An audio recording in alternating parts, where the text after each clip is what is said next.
মাননীয় স্পিকার, কাদম্বরী মরিয়া প্রমাণ করিল যে কাদম্বরী মরে নাই। আমাদের তেলের দাম শেষমেশ বৃদ্ধি হইল মাননীয় স্পিকার, কিন্তু তার আগে আমরা দেখলাম কয়েক কিলোমিটার জুড়ে লম্বা লাইন। আমরা দেখলাম মাঝরাত পর্যন্ত ড্রাইভাররা দাঁড়িয়ে আছে, তারা তেল পাচ্ছে না, কিন্তু সরকারের সেই ব্যাপারে কোনো হেলদোল নাই।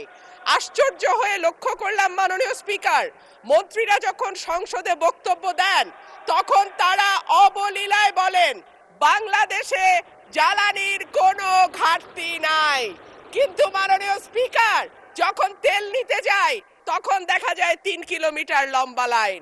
মাননীয় স্পিকার, সরকার সম্ভবত কিছু পদক্ষেপ গ্রহণ করবার ঘোষণা দিয়েছে। তার একটা হচ্ছে মার্কেট প্লেস 7টা বাজে বন্ধ করে দেয়া।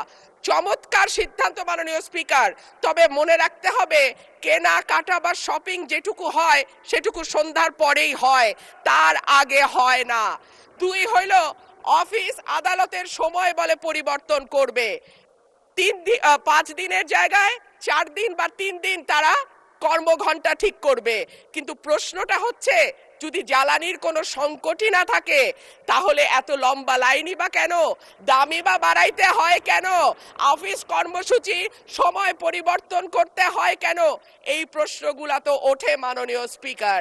মাননীয় স্পিকার, আপনার মাধ্যমে এই সংসদের কাছে আমি জানতে চাই, জ্বালানি মন্ত্রীরা যখন গণমাধ্যমে কথা বলেন তখন মনে হয় বাংলাদেশে আল্লাহর রহমতে কোনো সংকট নাই।